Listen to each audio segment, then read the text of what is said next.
Hello everyone. आज हम read maths science के लिए अम्ल क्षारक एवं लवण वाला टॉपिक पढ़ेंगे। ये मैंने short notes NCERT class 10th की बुक से बनाए हैं। तो हम स्टार्ट करते हैं।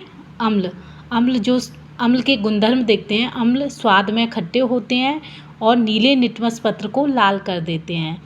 फॉर एग्जाम्पल H2SO4 या सल्फ्यूरिक अम्ल, HCl एंड HNO3 नाइट्रिक अम्ल जो सबसे प्रबल अम्ल होता है।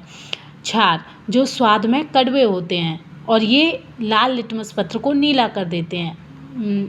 अम्ल से अपोजिट होते हैं ये। फॉर एग्जाम्पल पोटेशियम हाइड्रोक्साइड यानी KOH और मैग्नीशियम हाइड्रोक्साइड जिसे मिल्क ऑफ मैग्नीशिया भी कहा जाता है। यदि हमें अम्ल और क्षार की जांच करनी है कि ये एसिड है या बेस है, तो इसके लिए प्राकृतिक सूचक के रूप में हम लिटमस पत्र, जो अभी हमने देखा, हल्दी, लाल पत्ता गोभी, हाइड्रेंजिया, पेटूनिया और जेरानियम ले सकते हैं। और संश्लेषित सूचक जैसे मेथिल ऑरेंज और फिनेप्थलीन। लिटमस के बारे में अगर हम देखें तो ये बैंगनी रंग का एक रंजक होता है और ये थैलाफाइटा समूह के लीचेन पौधे से निकाला जाता है। थैलाफाइटा समूह के लीचेन पौधे से निकाला जाता है। अब यदि हम अम्ल में हल्दी या लिटमस, मिथाइल ऑरेंज या फिनोप्थलीन इनको मिलाने से क्या रंग चेंज होते हैं वो हम देखते हैं। अम्ल में यदि हम हल्दी मिलाते हैं तो रंगहीन हो जाता है, उसका कलर रंगहीन हो जाता है। यदि नीला लिटमस मिलाते हैं तो वो लाल हो जाता है, जो अभी हमने पढ़ा था। और यदि अम्ल में मिथाइल ऑरेंज मिलाते हैं तो वो लाल हो जाता है और फिनोप्थलीन मिलाते हैं तो रंगहीन हो जाता है। उसी प्रकार यदि हम क्षार में हल्दी मिलाते हैं तो वो लाल हो जाता है। लाल लिटमस पत्र को क्षार नीला कर देता है और मिथाइल ऑरेंज मिलाने पर उसका रंग पीला हो जाता है और फिनेप्थलीन मिलाने से गुलाबी हो जाता है। मैंने इस प्रकार लिखा है कि हम कंपेयरिंग करके लर्न कर सकें। अब हम अम्ल और क्षार के रासायनिक गुणधर्म देखेंगे। पहला गुणधर्म है कि यदि हम अम्ल और क्षार की धातु के साथ अभिक्रिया कराएं तो क्या होता है। यदि अम्ल की धातु के साथ अभिक्रिया कराते हैं तो लवण प्लस हाइड्रोजन गैस बनता है। हमको मेन फोकस करना है, हाइड्रोजन गैस बनती है। फॉर एग्जाम्पल ले लो, तनु HCl ले लो, उसमें जिंक धातु मिलाएंगे तो जिंक क्लोराइड बनेगा और हाइड्रोजन गैस निकलेगी। उसी प्रकार सेम क्षार के साथ यदि हम धातु की क्रिया कराएंगे तो लवण प्लस H2, इसमें भी हाइड्रोजन गैस ही निकलती है। For example sodium hydroxide NaOH की हम जिंक से क्रिया कराते हैं तो sodium zincate plus hydrogen gas. ये पिछली रीट में ये क्वेश्चन आया हुआ है। अपवाद, ये जो क्षार है वो सभी धातुओं के साथ अभिक्रिया नहीं करता, ये कुछ धातुओं के साथ ही अभिक्रिया क्षार की संभव है। अब सेकंड गुणधर्म है कि अम्ल की धातु कार्बोनेट के साथ अभिक्रिया कराने से क्या होता है। यदि हम अम्ल की धातु कार्बोनेट के साथ अभिक्रिया कराते हैं तो लवण प्लस जल प्लस CO2 बनता है।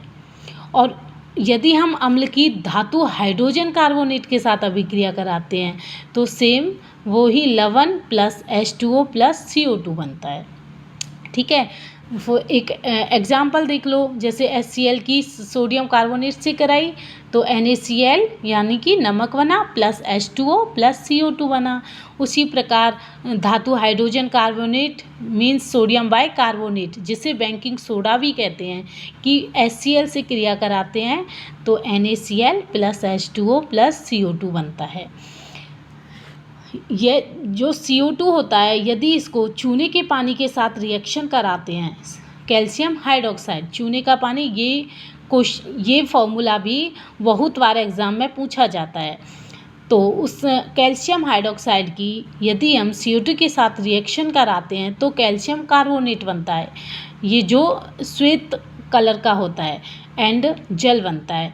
लेकिन CO2 की मात्रा यदि अधिक है तो कैल्शियम कार्बोनेट बनेगा, फिर वो CO2 से रिएक्शन करके, और यदि हम उसमें जल डाल दें तो कैल्शियम हाइड्रोजन कार्बोनेट बनाता है। कैल्शियम कार्बोनेट को हम चूना पत्थर भी बोल सकते हैं, संगमरमर भी कह सकते हैं और खड़िया के नाम से भी जानते हैं।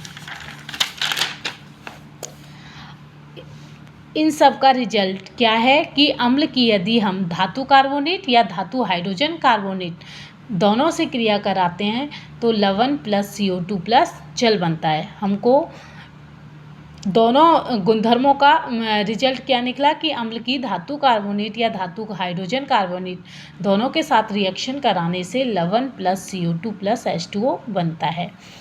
अब थर्ड गुणधर्म है कि अम्ल प्लस क्षारक की परस्पर अभिक्रिया कराने से क्या होता है। यदि हम अम्ल और क्षार दोनों की आपस में अभिक्रिया कराते हैं तो लवण प्लस जल बनता है। इस अभिक्रिया को उदासीनीकरण अभिक्रिया भी कहते हैं। मीन्स अम्ल और क्षार अगर हम आपस में मिलते हैं तो वो न्यूट्रल हो जाते हैं। जैसे कि आपने देखा है हमको एसिडिटी होती है तो हम क्या लेते हैं, वैंकिक सोडा ले लेते हैं या मिल्क ऑफ मैग्नीशिया लेते हैं, क्योंकि milk of magnesia anti acid के रूप में कार्य करता है, तो वो हमारे एसिड को न्यूट्रल कर देता है, इसलिए हमारी एसिडिटी सही हो जाती है। फोर्थ गुणधर्म है कि अम्लों के साथ धात्विक ऑक्साइड की अभिक्रिया कराते हैं तो क्या बनता है। यदि हम अम्ल की धात्विक ऑक्साइड से क्रिया कराएं तो लवण प्लस जल बनता है। तो हमने अभी देखा कि यदि हम अम्ल की क्षार के साथ क्रिया कराते हैं तो भी लवण और जल बनता है।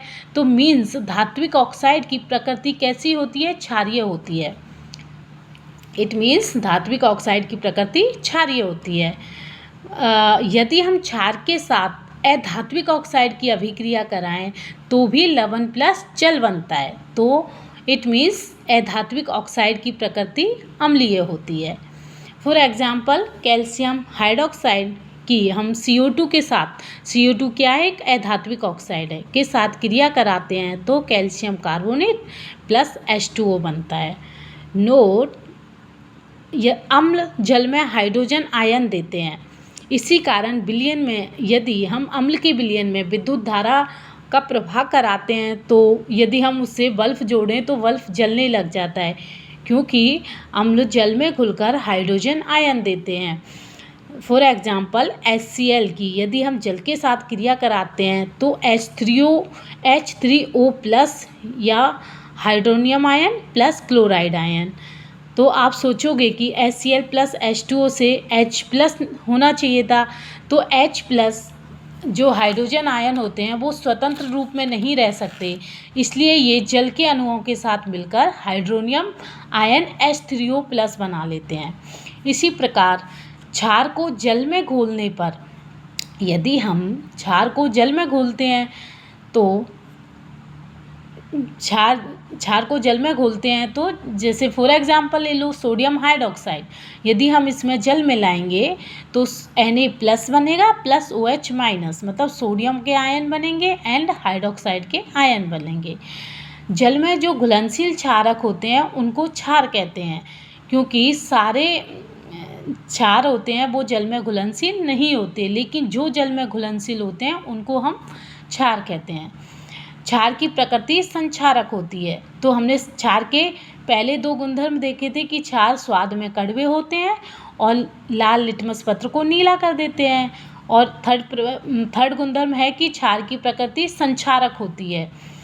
ठीक है, अब नोट करना है कि जल में अम्ल प्लस क्षारक के घुलने की जो प्रक्रिया होती है ना वो अत्यंत ऊष्मा छिपी होती है। मीन्स यदि हम जल में अम्ल या क्षार डालेंगे तो उसमें बहुत तेज ऊष्मा निकलेगी, इसलिए हमें कभी भी परीक्षण करते समय यह सावधानी देखनी है कि हमें जल में अम्ल को मिलाना है, अम्ल या क्षार को मिलाना है, ना कि अम्ल या क्षार में जल को, क्योंकि यदि हम किसी एसिड या बेस में जल डालेंगे तो उससे हीट निकलेगी तो उससे हम जल सकते हैं।